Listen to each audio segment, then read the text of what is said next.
الحمد لله والصلاة والسلام على رسول الله أما بعد أعوذ بالله من الشيطان الرجيم بسم الله الرحمن الرحيم قال الله سبحانه وتعالى في القرآن المجيد أعوذ بالله من الشيطان الرجيم الذين يوفون بعهد الله ولا ينقضون الميثاق والذين يصلون ما أمر الله به أن يوصل ويخشون ربهم ويخافون سوء الحساب.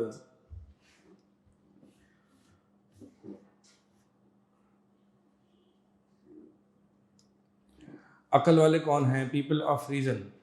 عقل والے کون ہیں؟ انٹیلیجنٹ لوگ کون ہیں؟ ہمارے معاشرے میں کیا تصور ہے عقل والے لوگوں کا، اور قرآن نے ہمیں کیا تصور دیا ہے عقل والے لوگوں کا؟ اصحاب العقول ان کو کہا جاتا ہے، یا قرآن کی لینگویج میں اولو الالباب. قرآن میں کئی مقامات پر ذکر ہے اولو الالباب کا. اولو الالباب کہتے ہیں یعنی لب والے. الباب لب کی جمع ہے. اور لب کیسے کہتے ہیں؟ کسی چیز کے ایسنس کو، جیسے کہتے ہیں نا اردو میں بھی، اس چیز کا لب لباب ہے، یعنی یہ اس چیز کی کور ہے، یہ اس چیز کا ایسنس ہے، جو تمام تر پیور ہو، کوئی ایسنس ہو، اس کو لب کہتے ہیں. تو عقل کو بھی لب اس لیے کہتے ہیں کیونکہ ایک انسان کا جو ایسنس ہے، اس کا جو کور ہے، وہ کیا ہے؟ وہ عقل ہے. یعنی اگر انسان عقل کو استعمال نہ کرے تو وہ انسان نہ رہے بلکہ جانور کے سٹیج پر آ جاتا ہے. انسان اور جانوروں میں جو فرق ہے وہ عقل کا ہی ہے. یعنی انسان اپنی عقل کو استعمال کر کر اپنی زندگی کے مقاصد کو سمجھتا ہے، اپنی خواہشات کو لگام دیتا ہے، اور دیگر معاملات، مصلحت اور مفسدہ، اس کے لیے اچھا کیا ہے، برا کیا ہے، اچھائی اور برائی میں تمیز کرتا ہے. یہ وہ عقل کے ذریعے ہی کرتا ہے، جو کہ ایک جانور نہیں کر سکتا. جانور کو اپنی خواہش کو لگام بھی نہیں دے سکتا کیونکہ اس کے پاس عقل نہیں ہے. تو یہ انسان کے کہہ لیں کور ہے، یہ ایسنس ہے. تو یہی وجہ ہے کہ قرآن نے اور شریعت نے انسان کی عقل کو ایک بہت بڑا مقام دیا ہے. کہ کتنی مرتبہ اللہ تعالیٰ نے قرآن میں ہمیں یہ کہا ہے افلا تعقلون، افلا یعقلون، کیا یہ عقل استعمال نہیں کرتے؟ کیا تم عقل استعمال نہیں کرتے؟ تو عقل کو استعمال کرنا یہ مطلوب ہے، یہ ریکوائرڈ ہے، یہ نیسیسری بھی ہے. اگر عقل کو انسان استعمال نہیں کرے گا تو وہ دین کو بھی نہیں سمجھ سکتا. حتیٰ کہ عقل کا بنیادی ہونا یہ انسان کے مکلف ہونے کی شرط ہے، کہ اگر انسان کے پاس یہ چیز نہیں ہے تو انسان شریعت کا مکلف ہی نہیں ہے. انسان جو ہے وہ کمانڈز اور پروہیبیشنز یعنی اوامر اور نواہی کا مکلف ہی نہیں ہوتا. اسی لیے بنیادی طور پر جو ہم چیزیں پڑھتے ہیں وہ شرائط جو انسان کو مکلف بناتی ہیں، یعنی عبادات کا جو ضروری ہے جن لوگوں کے لیے کرنا، یا گناہوں سے بچنا جن لوگوں کے لیے ضروری ہے، اس میں پہلی چیز جو ہے وہ عقل ہے. کہ وہ صاحب عقل ہو، کہ وہ سمجھ سکے کہ جو اس سے قرآن اور حدیث میں خطاب کیا جا رہا ہے، آیا کہ وہ اس کو پرسیو کر سکتا ہے، سمجھ سکتا ہے، اس کا ادراک کر سکتا ہے یا نہیں کر سکتا. لیکن اس کے ساتھ ساتھ جب شریعت نے عقل کو ایک اس کا مقام دیا ہے تو اس کی حدود بھی طے کی ہیں، کہ یہ اس کی حد ہے. جس طرح سے ایک نگاہوں کی ایک حد ہے کہ میری حد نگاہ اس دیوار تک ہے، اس سے پیچھے کیا ہو رہا ہے میں نہیں دیکھ سکتا. لیکن اگر میں یہ دعویٰ کروں کہ نہیں، میں اس دیوار کے پیچھے دیکھ سکتا ہوں کہ کیا ہے، تو آپ مجھے بیوقوف کہیں گے کہ یار یہ آپ اپنی حد کراس کر رہے ہیں. لہٰذا عقل کے گھوڑے وہاں دوڑانا جو عقل کی حد نہ ہو، وہ شریعت نے اس کو مذمت، اس کی ملامت کی ہے. تو اسی لیے عقل اللہ تعالیٰ نے بنائی ہے شریعت کو سمجھنے کے لیے، نصوص قرآن اور حدیث کو سمجھنے کے لیے، نہ یہ کہ قرآن حدیث کو چیلنج کرنے کے لیے. قرآن حدیث کو چیلنج کرنا، مثال کے طور پر بہت سے لوگ ان سین نالج کو، غیبی امور کو انکار کر دیتے ہیں کیونکہ ان کی عقل میں نہیں آتی. مثال کے طور پر ایک شخص ہے، اس کا عذاب قبر اس کو نہیں سمجھ میں آ رہا تھا. بہت سے لوگ عذاب قبر کا انکار کر دیتے ہیں، کہتے نہیں عذاب قبر نہیں ہوگا. جی کیوں نہیں ہوگا؟ جی مجھے دکھ نہیں رہا، میری عقل میں نہیں آ رہا کہ جو چیز مجھے دکھ نہیں رہی وہ کیسے عذاب ہو سکتا ہے. تو اب اس نے اپنی عقل جو ہے وہ ان سین ورلڈ میں لگانا شروع کر دی. اس کی عقل کا جو دائرہ کار تھا، جو اسکوپ تھا، وہ کیا تھا؟ صرف سین ورلڈ تک اس کی عقل محدود ہے. لیکن جہاں وہ کراس کرے گا غیبی امور میں اور وہاں اپنی عقل کے گھوڑے دوڑائے گا تو وہاں پہ اس کو باتیں سمجھ میں نہیں آئے گی اور وہ غلطی کرے گا. تو یہ عقل کا ہی تقاضا ہے کہ عقل یہ بات جانتی ہے کہ میرا سکوپ یا میری حد کیا ہے، اور عقل یہ بات جانتی ہے کہ اگر میں نے اس حد سے کراس کیا تو میں بے وقوف ہوں. یہ عقل اس بات کو جانتی ہے. لہٰذا اللہ تعالیٰ نے جو عقل بنائی ہے شریعت کو سمجھنے کے لیے، نہ یہ کہ شریعت کو چیلنج کرنے کے لیے. لیکن لوگوں نے کیا کیا؟ لوگوں نے تکبر میں آ کے اس عقل کو شریعت کے مخالف کھڑا کر دیا اور کہا کہ یہ تو میری عقل میں نہیں آتی. تو یہ عقل کا بنیادی سی ایک تمہید ہے کہ شریعت نے جہاں عقل کی تعریف کی ہے تو وہاں اس کی حد بندی بھی کی ہے. بہت سے لوگ جو ہیں وہ شریعت میں ہی عقل لگانا شروع کرتے ہیں اور پھر یہ کہتے ہیں کہ جی قرآن نے تو ہمیں حکم دیا ہے کہ عقل استعمال کریں. The people of reason. Yes, Quran has motivated us to be of those people who are people of reason. قرآن نے ہمیں جو ہے وہ اس بات پہ موٹیویٹ کیا ہے کہ ہم عقل والے بنے، اصحاب العقول ہوں، لیکن اس کے ساتھ ساتھ حد بندی بھی کی ہے کہ عقل کو وہاں تک استعمال کرنا ہے، اس کو اس کے دائرہ کار سے باہر نہیں لے جانا. تو اب ہم جو ہے وہ سورہ رعد کی آیت نمبر 20 میں اللہ تعالیٰ نے سورہ رعد کی آیت نمبر 20 میں عقل والوں کی کچھ صفات بتائی ہیں. دیکھیں ہمارے معاشرے میں جو عقل والے ہوتے ہیں وہ کون ہوتے ہیں؟ جی کون ہوتے ہیں بتائیں ذرا. عقل والے کن کو کہا جاتا ہے کہ یار یہ تو بڑا عقل مند ہے، یہ تو بڑا انٹیلیجنٹ ہے، یہ تو بڑا اسمارٹ ہے، یہ بڑا تیز ہے؟ کس کو کہا جاتا ہے؟ جو دنیاوی سولوشن بڑے جلدی نکال لیتا ہے. اور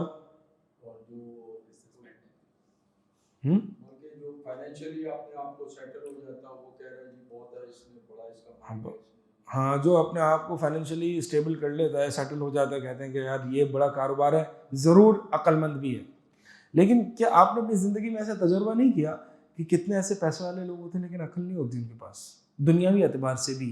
دینی تصور عقل کا کیا ہوتا ہے وہ تو میں آؤں گا انشاءاللہ، لیکن ان کی جو اپنی ڈیفینیشن ہے کہ عقل مند وہ ہوتا ہے جو چیزوں کو اچھے طریقے سے پرسیو کر لیتا ہے، دنیاوی چیزوں کو. تو اس پر بھی کہ آپ نے نہیں دیکھا کہ بہت سے لوگ جن کے پاس پیسہ ہوتا ہے، بزنس ہوتا ہے، لیکن وہ اتنے عقل والے نہیں ہوتے، تو ان کو کیا کہا جاتا ہے؟ اس کی تو قسمت اچھی ہے، اس کی تو قسمت اچھی ہے. انشاءاللہ آگے اسی آیت میں آئے گا کہ رزق کی تقسیم اللہ تعالیٰ نے نیک اور بد عقل اور جس میں عقل کام ہے اس کی بنیاد پر نہیں کی. یہ رزق کی تقسیم اللہ نے اپنی طرف سے کی ہے. ذالک فضل اللہ یؤتیہ من یشاء. رزق کی تقسیم ایسے ہوئی ہے. تو انشاءاللہ ہم آئیں گے اس پہ. لیکن ہمارے معاشرے میں جو ہے مختلف تصور ہیں، بلکہ اب تو ایسے بھی تصور ہے، اب تو کیا پہلے سے بھی، کہ جو شخص جتنا زیادہ لوگوں کو دھوکے دے سکتا ہے اتنا زیادہ وہ تیز ہے. یار یہ تو بڑا تیز ہے، یہ تو لوگوں کو کھا جاتا ہے. لوگ کہتے ہیں یار یہ تو لوگوں کو بیوقوف بنا، بلکہ اپنے آپ کو اپنی تعریف بندہ کرتے ہوئے کہتا ہے کہ تم دیکھنا میں کیسے اس کو ٹوپی کراتا ہوں، میں بھی فنکار، میں بھی ماہر ہوں، میرے میں بھی عقل ہے، میں دیکھنا کیسے کرتا ہوں اس کے. مطلب جھوٹ اور دھوکے کو عقل سمجھا جا رہا ہے. اور یہ وہ دور ہے کہ اللہ کے نبی علیہ السلام نے فرمایا کہ لوگ جو ہیں وہ آپس میں ایسے ہو جائیں گے کہ سچے کو جھوٹا سمجھا جائے گا، جھوٹے کو سچا، خیانت دار کو امانت دار، امانت دار کو خیانت دار. یعنی لوگ جو ہیں ایک حدیث میں آتا ہے کہ لا تقوم الساعة حتى يكون اسعد الناس لقع ابن لقع، کہ قیامت قائم نہیں ہوگی یہاں تک کہ جو سب سے جن کو سید اور بڑا مانا جائے گا نا وہ ذلیل قسم کے لوگ ہوں گے. ذلیل اور حقیر اور گھٹیا قسم کے لوگوں کو بڑا رول ماڈل تصور کیا جائے گا. تو بہرحال یہاں بھی یہی ہے کہ جتنا دھوکے باز انسان ہے، جتنے گندے طریقے سے اور دھوکے سے پیسے سمیٹ لیتا ہے وہ اتنا ہی اس کو عقل مند سمجھا جاتا ہے. تو یہ معاشرے میں ہمارے کچھ عقل مند ہونے کے یا صاحب عقل ہونے کے کچھ تصورات ہیں. تو چاہے ہم قرآن سے پوچھتے ہیں کہ قرآن نے ہمیں صاحب عقل کے بارے میں کیا کہا ہے. قرآن نے اکثر جگہ اولو الالباب کی تعریف کی ہے. کہیں ایسا نہیں آیا کہ اللہ تعالیٰ نے اولو الالباب کی تعریف نہ کی ہو. لوگ میں نے بتایا کہ جو چیز پیور عقل ہو، ایک ایسی بھی عقل ہوتی ہے، یعنی کافر بھی عقل کا دعویٰ کرتا ہے کہ میں بھی اپنی عقل سے سوچتا ہوں، لیکن اس کی عقل پیور نہیں ہوتی، امپیورٹیز ہوتی ہیں، توہمات ہوتے ہیں، میتھس ہوتے ہیں، ڈاگماز ہوتے ہیں، اس کی عقل پیور نہیں ہوتی. اس عقل پیور کو عقل سلیمہ کہا جاتا ہے. تو وہ عقل سلیمہ کیا ہے کہ جو اللہ تعالیٰ جس کی تعریف فرماتا ہے. اللہ تعالیٰ نے سورہ رعد میں فرمایا کہ أَفَمَن يَعْلَمُ أَنَّمَا انزل الیک من ربک الحق کمن هو اعمی، کہ کیا افمن یعلم، کیا وہ نہیں جانتا کہ جو شخص کہ یہ جو نازل کیا گیا ہے اس کے رب کی طرف سے حق ہے، یعنی جو قرآن حدیث آیا ہے یہ آپ کے رب کی طرف سے یہ حق ہے، کیا وہ شخص جو جانتا ہے اس کو حق ہونا اس کی طرح ہو سکتا ہے جو کمن ہوا اعمی، جو کہ نابینا ہے، جو کہ اندھا ہے؟ انما یتذکر اولو الالباب، بس نصیحت تو صرف عقل والے ہی حاصل کرتے ہیں، عقل والے۔ اب عقل والے جو ہے وہ قرآن اور حدیث کا حق ہونا پہچان لیتے ہیں۔ عقل والے وہ لوگ ہوتے ہیں جو رسول اللہ صلی اللہ علیہ وسلم کی نبوت کو پہچان لیتے ہیں، یہ وہ ہے عقل والے۔ لیکن وہ شخص جس نے 30 سالہ 40 سالہ 50 سالہ زندگی گزار دی لیکن قرآن کیا ہوتا ہے، حدیث کیا ہوتی ہے، نمازیں کیا ہوتی ہیں، روزے کیا ہوتے ہیں، دین کو نہ پہچانا، اپنے رب کو نہ پہچانا، اپنے رب کی اطاعت کو نہ پہچانا، رسول اللہ صلی اللہ علیہ وسلم کے فرامین کو نہ پہچانا، تو کیا وہ اللہ تعالیٰ نے کہا کہ یہ اندھا بھی ہے اور ساتھ ساتھ بے وقوف بھی ہے، عقل والا بھی نہیں ہے اور اندھا بھی ہے۔ اور جو اس کو حق پہچان لیتا ہے اور اس پر عمل بھی کرتا ہے وہ صاحب بصیرت بھی ہے اور وہ عقل والا بھی ہے۔ پھر اللہ تعالیٰ نے یہ اولو الالباب کون ہوتے ہیں، اگلی 4-5 آیات میں اللہ تعالیٰ نے اولو الالباب کی کچھ صفات ذکر کی ہیں، تو میں وہ صفات آپ کے سامنے رکھنا چاہوں گا اسی قرآن کی روشنی میں۔ پہلی صفت اللہ تعالیٰ نے بتائی، یہ اولو الالباب وہ ہوتے ہیں الذین یوفون بعہد اللہ ولا ینقضون المیثاق، یہ عقل والے تو ہیں، یہ وہ ہوتے ہیں کہ جو سب سے پہلے تو اللہ کے عہدوں کو پورا کرتے ہیں، اللہ سے کیا ہوا اگریمنٹ، اللہ سے کیا ہوا عہد جو ہوتا ہے وہ کیا ہوتا ہے؟ 2 طرح کے عہد ہیں جو کہ انسان ہم سب نے اللہ تعالیٰ سے کیا ہوا ہے۔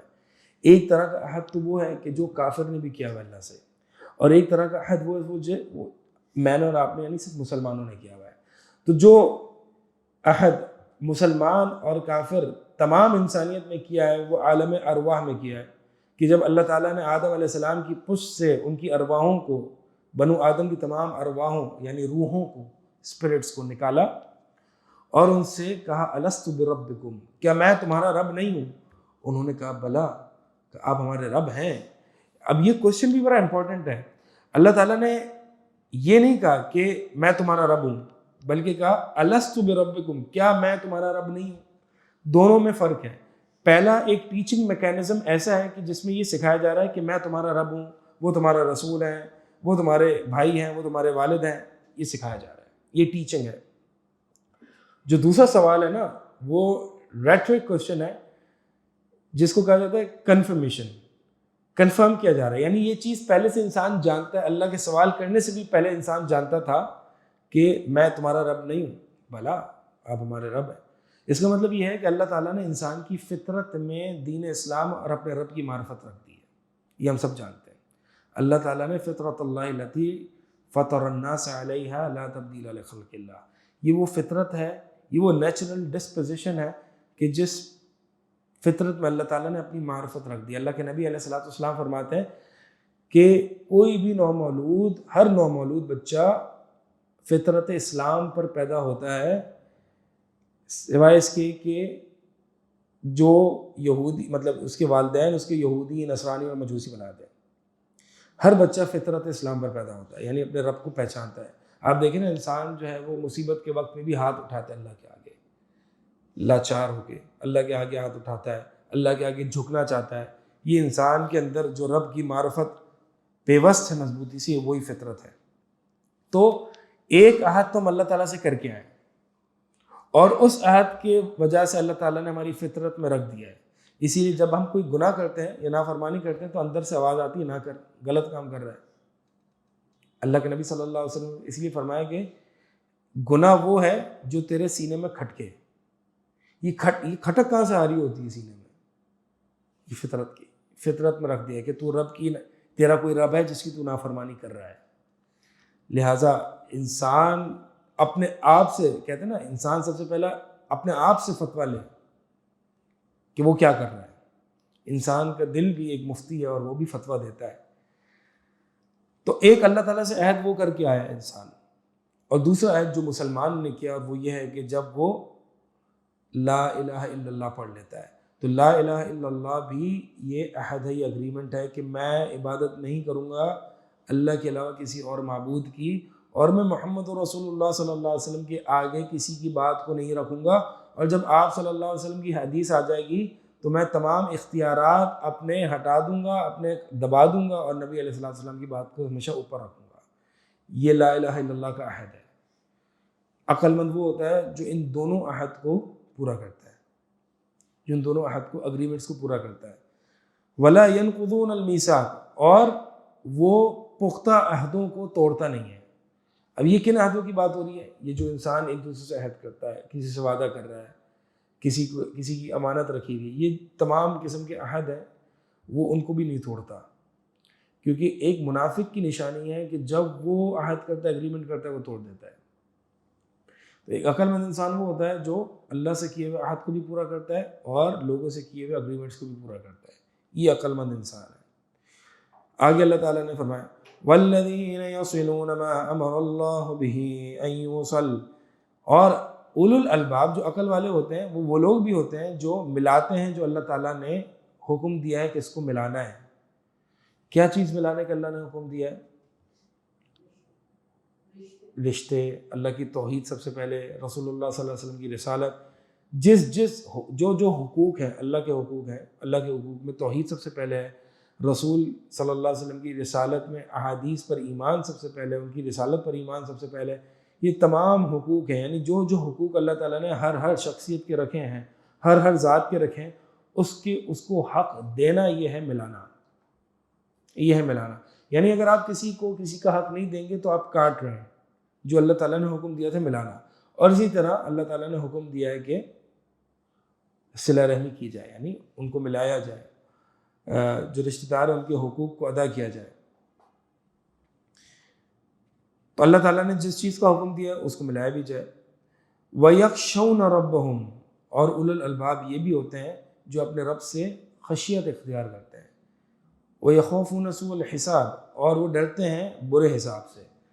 دو چیزیں آئیں اولو الالباب کے بارے میں، ایک چیز یخشون ربہم، اور سوء الحساب سے خوف، خشیت رب سے اور برے حساب سے خوف۔ خشیت، کیا سوال یہ ہے کیا خشیت اور خوف ایک نہیں ہے؟ نہیں، کیا فرق ہے دونوں میں؟ آپ نہیں بتائیں، آپ بتائیں، آپ بھی بتا سکتے ہیں، آپ تو سنتے رہتے ہوں گے نا مجھ سے۔ خشیت یہ ہے کہ اللہ کے فرمان پہ چلنا، جو وہ کہہ رہے ہیں، اس کے بعد جو حساب ہوگا، کہ ہوتا ہے نا اللہ سے محبت ہی اللہ کا حساب کرتے ہیں، جو میں نے آپ کو کہا۔ اچھا، ہاں ہاں، بارک اللہ۔ خشیت دیکھیں یہاں پہ ہے وَيَخْشَوْنَ رَبَّهُمْ وَيَخَافُونَ، رب سے خشیت اختیار کرتا ہے، سوء الحساب یعنی برے حساب سے ڈرتے ہیں، خوف رکھتے ہیں۔ اس کا مطلب خوف اور خشیت میں کچھ نہ کچھ فرق ہے، اور پہلا فرق یہ ہے کہ خشیت میں تعظیم، خوف اور امید، یہ تین چیزیں ہوتی ہیں۔ یعنی اللہ تعالیٰ سے آپ ڈرتے ہیں تو اس کے اور قریب آتے ہیں اور اس سے محبت بھی کرتے ہیں، لیکن اگر آپ کسی چیز سے خوف رکھتے ہیں اس سے دور بھاگتے ہیں، اس کے قریب نہیں جاتے۔ آپ کسی چیز سے ڈرتے ہیں، آگ سے ڈرتے ہیں آپ، تو کیا اس کے قریب جائیں گے؟ نہیں، دور جائیں گے۔ اسی لیے برے حساب سے آپ ڈرتے ہیں تو دور جائیں گے، نہ کہ آپ اس کے پاس آئیں گے۔ تو برے حساب سے ہم ڈرتے ہیں، خوف رکھتے ہیں، لیکن اللہ سے خوف نہیں، اللہ سے خشیت ہے، اور یہ خشیت علم کی بنیاد پر ہوتی ہے۔ انما یخشى اللہ من عباد العلماء، کہ اللہ تعالیٰ سے ڈرنے والے، جو خشیت رکھنے والے ہوتے ہیں، وہ علم والے ہوتے ہیں۔ لہٰذا خشیت وہ ہوتی ہے کہ جس میں اللہ کی تعظیم ہوتی ہے، یعنی اللہ کی بڑائی، اور اللہ کا خوف، اللہ کے عذاب کا خوف، اور اللہ کی امید، اللہ سے محبت، یہ ساری صفات مل کے جو ایک انسان کے اندر ایک خوف جیسی فیلنگ اور ایک اللہ سے قرب والی فیلنگ، جس سے انسان کی آنکھوں سے آنسو آتے ہیں، یہ وہ جو فیلنگ انسان کے اندر آتی ہے نا، ان تمام اعمال القلوب کو جب جمع کریں تو یہ ہوتی ہے خشیت، یہ ہوتی ہے خشیت۔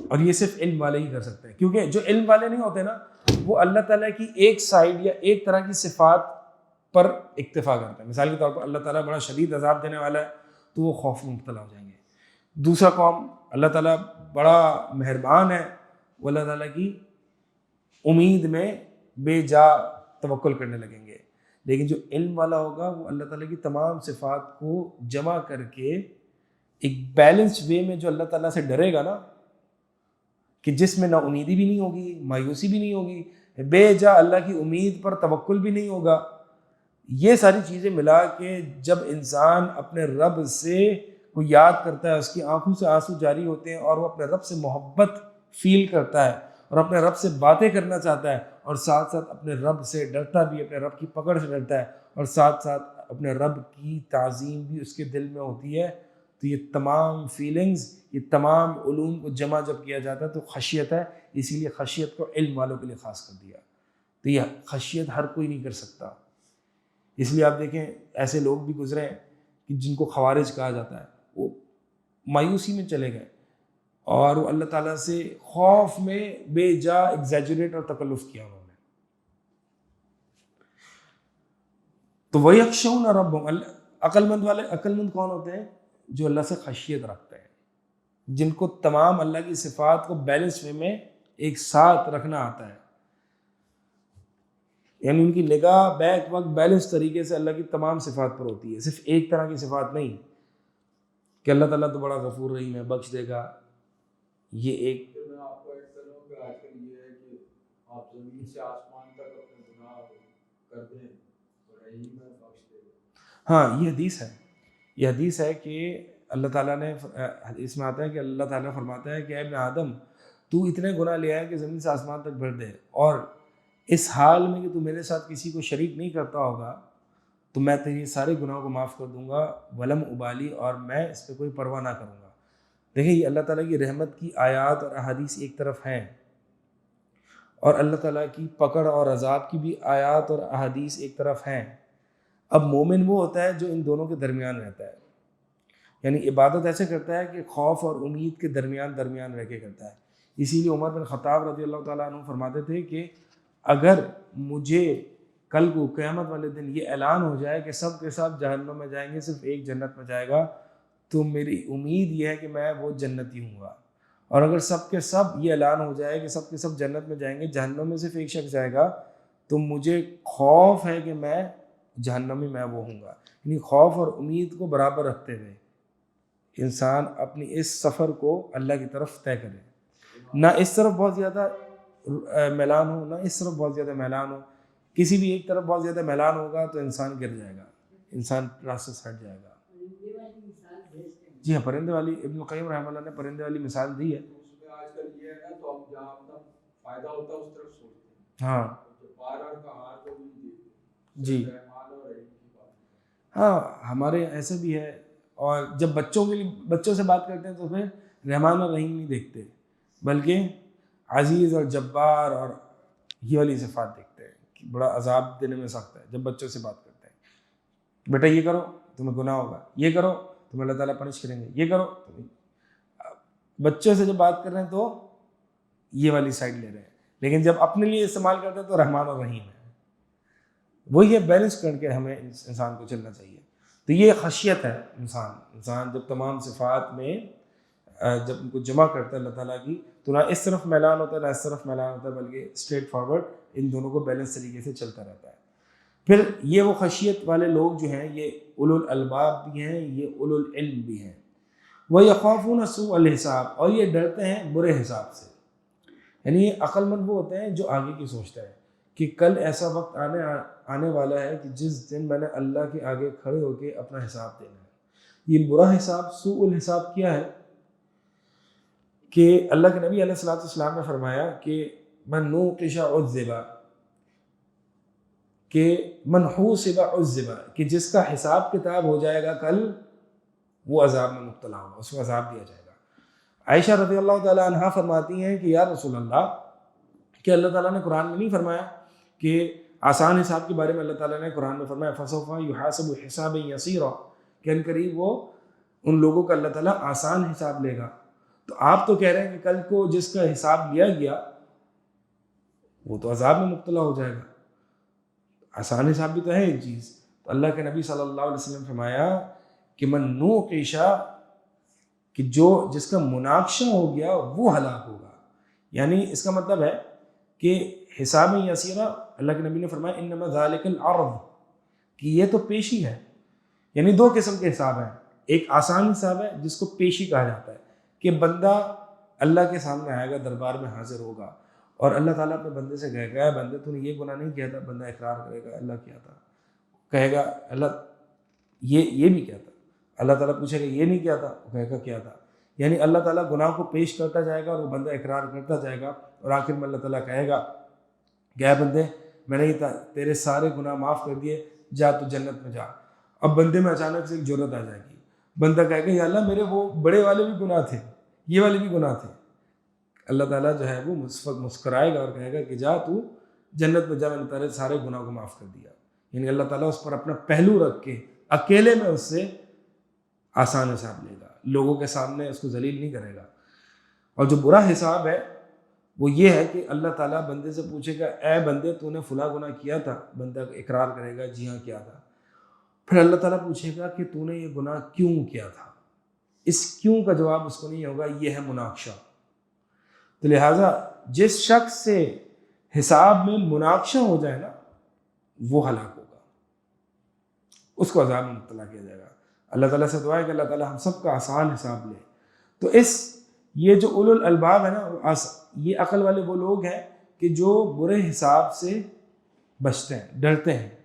اور ڈرتے ہیں تو اس کا مطلب ظاہر سی بات ہے کوئی اسٹریٹجی بھی اپناتے ہیں، اپنا محاسبہ کرتے ہیں، اپنے آپ کو اکاؤنٹیبل ٹھہراتے ہیں. اپنا محاسبہ کرنے کا بہترین وقت جو ہے وہ سونے سے پہلے. انسان سونے سے پہلے اپنا محاسبہ کرے کہ میں نے آج دن میں کیا کیا، بجائے اس کے کہ یہاں وہاں کی سوچ رکھے اور فضول باتیں سوچے. محاسبہ کرے کہ میں نے کیا کیا آج دن میں، اور پھر اس کی اصلاح کرنے کی کوشش کرے. آگے اللہ تعالیٰ نے فرمایا کہ اولو الالباب کی یہ بھی صفات ہے. والذین صبروا ابتغاء وجہ ربهم واقاموا الصلاة وانفقوا مما رزقناهم سرا وعلانیہ وَيَدْرَؤُونَ بِالْحَسَنَةِ السَّيِّئَةَ أُولَٰئِكَ لَهُمْ عُقْبَى الدَّارِ. اولو الالباب جو عقل والے ہیں وہ لوگ وہ ہیں جو صبر کرتے ہیں ابتغاء وجہ ربہم، اپنے رب کا چہرہ تلاش کرنے کے لیے، یعنی اپنے رب کی ملاقات کے لیے، اپنے رب کے چہرے کے دیدار کے لیے. اپنے رب کے چہرے کے دیدار کے لیے وہ کیا کرتے ہیں؟ صبر کرتے ہیں. صبر جو ہے وہ 3 طرح کا ہوتا ہے. الصبر علی الطاعہ، اللہ کی اطاعت پر صبر کرنا. فجر کے لیے اٹھنا مشکل ہو رہا ہے، صبر کرے اور اٹھیں. 5 نماز جماعت سے نماز ادا کرنے کے لیے مشکل ہو رہی ہے، صبر کرے. گناہ سے اجتناب کرنے میں مشکل ہو رہی ہے، صبر کرے. یہ ہے الصبر علی الطاعہ. دوسرا قسم کا جو صبر ہے الصبر عن المعصیہ، گناہوں پر صبر کرے. گناہ چھوڑنے پر انسان کو مشکل ہوتی ہے، اس پر صبر کرے. تیسرا جو صبر ہے الصبر علی تقدیر اللہ، اللہ کی تقدیر پر صبر کرے. جو مصیبتیں پریشانیاں آتی ہیں انسان پر اس پر صبر کرے. اور جو تقدیر پر صبر کرنا ہے یا مصیبتوں پر صبر کرنا ہے، اس میں انسان جو ہے وہ مصیبت کے ابتدائی وقت میں صبر کرے. اس کو صبر جمیل کہتے ہیں. جیسے کہ خاتون بیٹھی تھی اپنی کسی قبر کے آگے اور وہ رو رہی تھی زار و کتار. اللہ کے نبی علیہ السلام جو ہیں وہ اس قبر کے پاس سے گزرے اور اس خاتون سے کہا کہ اللہ سے ڈرو اور صبر کرو.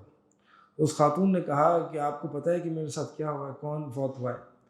اللہ کے نبی صلی اللہ علیہ وسلم بہرحال آگے چل دیے. جب اس خاتون کو بتایا گیا کہ آپ جانتے ہیں کہ یہ کون تھے، تو ان کو بتایا کہ یہ اللہ کے رسول تھے. تو وہ بھاگتے بھاگتے گئیں اللہ کے نبی صلی اللہ علیہ وسلم کے پاس اور کہا کہ یا رسول اللہ، معذرت کے ساتھ مجھے پتہ نہیں تھا کہ آپ اللہ کے رسول ہیں. تو اللہ کے نبی صلی اللہ علیہ وسلم فرمایا کہ صبر تو ہوتا ہے صدمے کے ابتدائی وقت میں، یعنی بعد میں تو انسان کو صبر کرنا ہی ہے نا. وہ تو انسان صبر کرے یا نہ کرے، انسان کے اوپر صدمہ آ گیا، کوئی مشکل آئی، کوئی تکلیف آئی، بعد میں تو کرنا ہی ہے. لیکن اصل بات جو کہ اختیاری صبر ہے، جو کہ والنٹری ہے، والنٹریلی صبر کرنا ہے، وہ صدمے کے ابتدائی وقت میں، وہ صبر اصل مطلوب ہے. اور وہ صبر جمیل ہے. صبر جمیل جب انسان، جو کہ یوسف علیہ السلام کے گم ہونے پر یعقوب علیہ السلام نے کہا تھا فصبر جمیل واللہ المستعان علی ما تصفون، یہ صبر جمیل، یہ اچھا صبر ہے جس میں شکوے شکایت نہ ہو، جس میں اللہ کی تقدیر پر، اللہ کے احکامات پر کوئی اعتراض نہ ہو. کہ بہت سے لوگ کہتے ہیں کہ میں ہی ملا تھا، میرے ساتھ ہی ہونا تھا، میری تو قسمت ہی خراب ہے، میرے ساتھ تو یہ ہو گیا لیکن میں صبر کرتا ہوں. یہ صبر تو نہیں ہوا. آپ نے اتنا سارا کچھ کہہ کے اب آپ صبر کرتے ہیں؟ آپ نے جو کہنا تھا وہ کہہ دیا. یار میں تو ایسا کام نہیں کرتا، میں تو برائیاں بھی نہیں کرتا، میں تو گناہ بھی نہیں کرتا، اس کے باوجود میرے ساتھ ایسا ہوا. یعنی آپ اللہ پر اعتراض کریں کہ مصیبت جو کہ اللہ کی طرف سے آئی ہے یہ نہیں آنی چاہیے تھی آپ کے مطابق، اور اللہ تعالیٰ نے جو ہے وہ ظلم کرتے ہوئے آپ پر یہ تکلیفیں دے دی، نعوذ باللہ.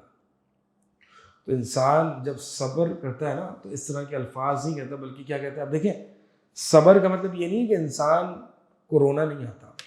یوسف علیہ السلام کو اتنا رونا آیا کہ ان کی آنکھیں، ان کی بینائی چلی گئی. یہ صبر کے منافی نہیں ہے.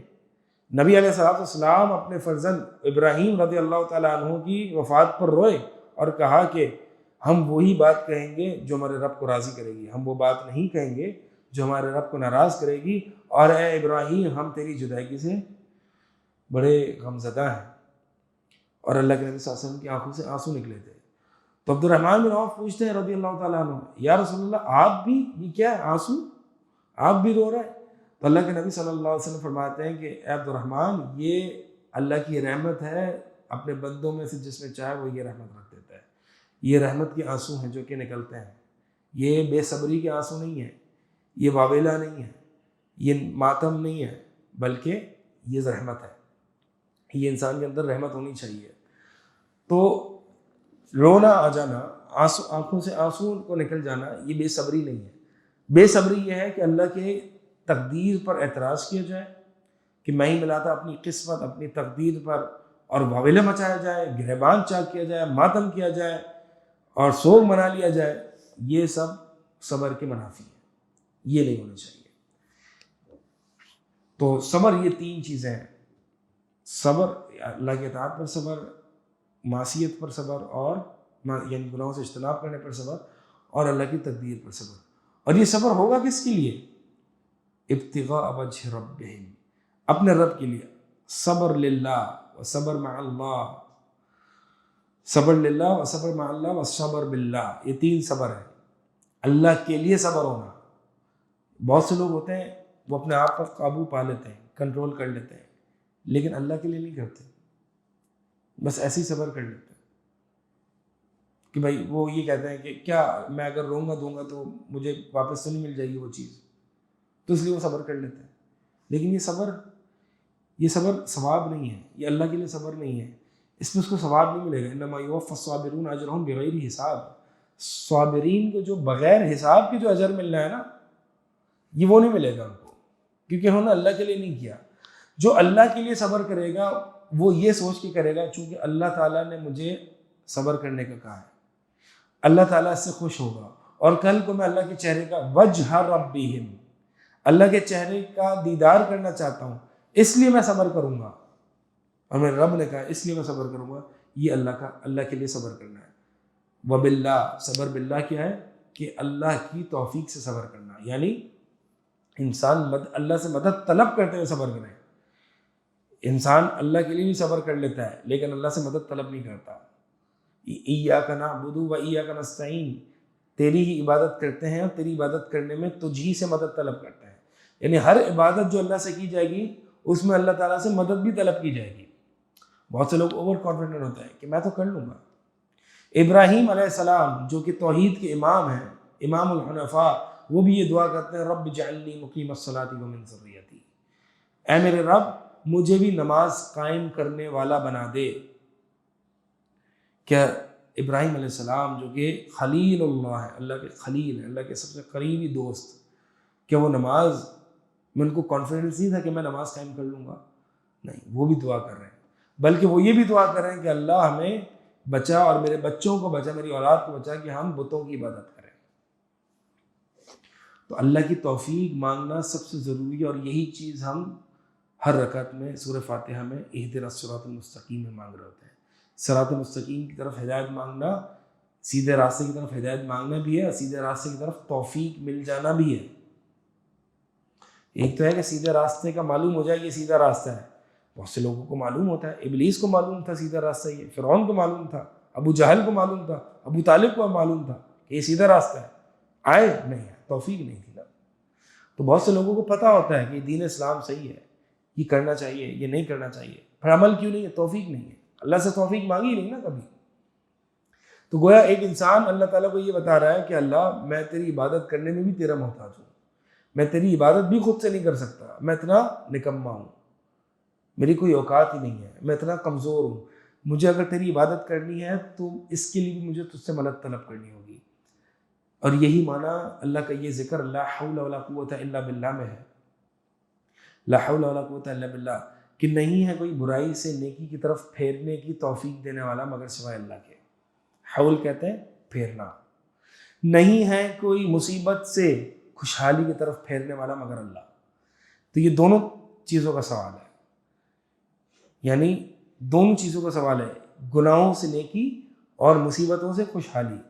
اسی لیے ابن تیمیہ رحمہ اللہ فرماتے ہیں کہ جو شخص چاہتا ہے، بہت سے لوگ ہوتے ہیں کہ بہت سی عبادت کرنا چاہتے ہیں، کوئی شخص قیام اللیل کرنا چاہتا ہے، کوئی شخص نمازیں پڑھنا چاہتا ہے، کوئی شخص جو ہے وہ صدقہ خیرات کرنا چاہتا ہے، لیکن پتہ نہیں کہیں نہ کہیں سے رکاوٹ آ جاتی ہے، میں کر ہی نہیں سکتا۔ مجھے کچھ لوگ کہتے ہیں کہ میں جب بھی قرآن پڑھنے بیٹھتا ہوں مجھے نیند آنا شروع ہو جاتی ہے، میں کیا کروں، کیا حال ہے اس کا۔ کسی نے کہا کہ جب بھی ہم تہجد کے لیے اٹھتے ہیں ہمیں نیند، اٹھ بھی جاتے ہیں لیکن نیند اتنی غالب ہوتی ہے کہ صحیح سے پڑھ ہی نہیں سکتے۔ کوئی کہتا ہے کہ ہم جو ہے وہ بہت کچھ لوگ تو کہتے ہیں کہ دعا مانگ، اتنا سوچتا ہوں کہ میں روز دعا مانگوں گا، لیکن پتہ نہیں کوئی نہ کوئی مصروفیت آ جاتی ہے، کبھی موڈ نہیں ہو رہا تھا، کبھی مصروفیت آ جاتی ہے۔ تو یہ جو بغیر بتائی جو عبادت میں رکاوٹیں آ جاتی ہے نا، ابن تیمیہ رحمہ اللہ فرماتے ہیں کہ اس شخص کو چاہیے کہ لا حول ولا قوت الا باللہ کو کثرت سے پڑھے، کثرت سے، کہ کوئی برائی سے نیکی کی طرف پھیرنے کی طاقت نہیں رکھتا مگر اللہ۔ یعنی جب اللہ تعالیٰ کے سامنے اپنی عاجزی کا اور اپنی عبودیت کا اور کمزوری کا اظہار کیا جائے، اللہ میں تیری عبادت نہیں کر سکتا مگر جیسے کہ تو نہ چاہے، مگر جب تو نہ چاہے۔ اور یہی دعا ہم نماز کی بات کہتے ہیں۔ نماز کی بات کیا ہے؟ ربی اعنی علی ذکرک و شکرک و حسن عبادتک، اے میرے رب میری مدد کر اچھے طریقے سے تیرا ذکر کرنے میں، تیری عبادت کرنے میں۔ سوال یہاں پہ یہ ہے کہ ایک بندہ نماز پڑھ کے عبادت کر کے اللہ سے دعا مانگ رہا ہے، ہونا کیا چاہیے تھا؟ عبادت سے پہلے ہونی چاہیے تھی کہ اللہ عبادت کی توفیق دے، اچھے طریقے سے میں تیری عبادت کروں، اس کی توفیق دے، لیکن عبادت کرنے کے بعد ہی اللہ تعالیٰ سے مانگ رہا ہے۔ ہاں ہمیشہ ہے۔ اچھا جواب دے رہے ہیں، ہاں اس میں ایک یہ بات ہے کہ انسان نماز پڑھ کے اتنا اوور کانفیڈنٹ نہ ہو جائے کہ بس میں نے ابھی پڑھ لی اب تو میں خود پڑھ سکتا ہوں۔ نہ یہ نہ سمجھنا کہ اگر تو نے ابھی نماز پڑھ لی ہے، تو نے ابھی دعا مانگ لی تو اب آگے تو اس کو کنٹینیو کر سکے گا۔ یہ تسلسل، یہ استقامت، یہ کنٹینیوشن یہ نہیں ہوگی جب تک کہ تو اللہ سے مدد طلب نہ کرے گا۔ اسی لیے عبادت عموماً ہوتا ہی ہے کہ انسان عبادت کے بعد پھولنا شروع ہو جاتا ہے کہ یار یہ میں نے تو عبادت کر لی، اب میرے لیے تو آسان ہے، اور پھر دوسرے لوگوں کو حقیر جانا شروع کر دیتا ہے جو عبادت نہیں کرتے۔ تو اس پھولنے کو اس کو ہٹایا جاتا ہے اس ذکر کے ذریعے۔ اور دوسرا جو انسان جب پھولتا ہے نا تو عموماً عبادت کا اختتام جو ہے وہ استغفار سے کیا جاتا ہے، وہ بھی یہی وجہ ہے۔ آپ دیکھیں تہجد جیسی عظیم عبادت کا اختتام وبالاسحار هم یستغفرون، کہ وہ سحری کے وقت جو ہے وہ استغفار کرتے ہیں۔ اور اسی طرح زندگی کا اختتام فسبح باسم ربک واستغفر، یہ جو سورہ نصر ہے اللہ کے نبی صلی اللہ علیہ وسلم کو فتح مکہ پر آئی تھی نا، اور یہ اس بات کی علامت تھی کہ آپ کا مشن کمپلیٹ ہو گیا، اب آپ کی اس دنیا سے جانے کا وقت ہے۔ تو اب آپ نے کیا کرنا ہے؟ اللہ کی تسبیح بیان کرنی ہے اور استغفار کرنا ہے۔ تو یعنی زندگی کا بھی اختتام جو ہے وہ کس پر ہے؟ اس لیے جو ایک 40 سال سے اوپر جا چکے ہیں ان کو چاہیے کہ کثرت سے تسبیح اور استغفار کریں۔ زندگی کا اختتام۔ اسی طرح نماز کے بعد ہم کیا کہتے ہیں؟ اللہ اکبر، استغفر اللہ، استغفر اللہ، استغفر اللہ۔ تو عموماً نماز اور عبادتوں کا جو اختتام ہوتا ہے وہ استغفار پر ہوتا ہے۔ اس کی وجہ یہ ہوتی ہے کہ انسان عبادت کر کے یہ نہ سمجھنے لگے کہ میں نے تو حق ادا کر دیا بھائی اور دوسروں کو حقیق جانے، نہیں، تو نے کچھ نہیں کیا، تو نے عبادت بھی ناقص کی ہے، تو اس وجہ سے استغفار کرتا ہے۔ استغفار عموماً ہوتا گناہ کے بعد ہے، لیکن یہاں پہ نیکیوں کے بعد ہو رہا ہے۔ کیوں؟ کیونکہ عبادت میں نے ناقص کی ہے، میں اللہ کا حق ادا کر ہی نہیں سکتا، تو عبادت کے بعد توفیق مانگنا اور عبادت کے بعد استغفار کرنا، یہ وہ دو چیزیں ہیں کہ جو انسان کو پھولنے سے روک دیتی ہے کہ عبادت کر لی، اب یہ نہ سمجھنا کہ تو اس کو کنٹینیو رکھ پائے گا۔ اللہ سے توفیق مانگتے رہنا اور استغفار کرتے رہنا، کیونکہ تو نے عبادت کما حق کی ہی نہیں کی۔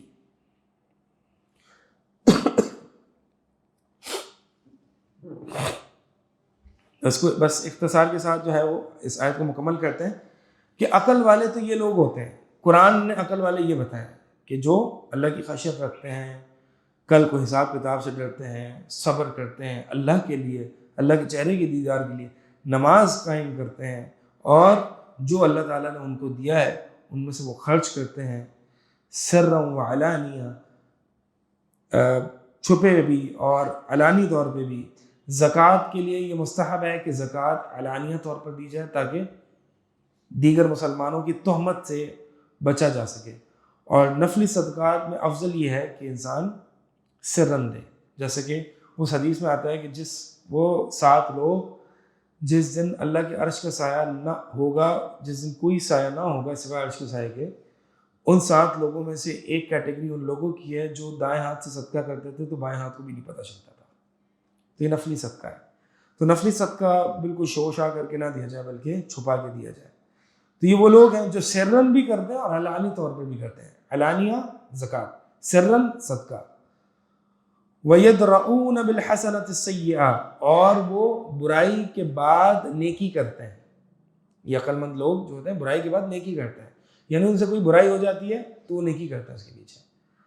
کیا وجہ ہے؟ یہ برائی جو کی ہوتی ہے وہ نیکی ان برائیوں کو مٹا دیتی ہے، نیکی ان برائیوں کو مٹا دیتی ہے۔ اور دوسرا ایک اس کی تفسیر یہ بھی کی ہے اہل علم نے کہ وہ برائی کا جواب اچھائی سے دیتے ہیں۔ کوئی اگر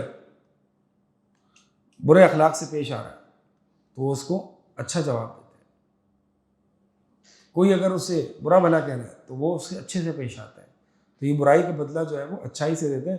اولئک لہم عقبی الدار، ان کے لیے جو ہے وہ گھر کا اچھا انجام ہے، یعنی ان کے لیے آخرت میں جنت ہے، کیونکہ انہوں نے بڑا آگے کا سوچا ہوا ہے۔ تو یہ عقل مند ہے۔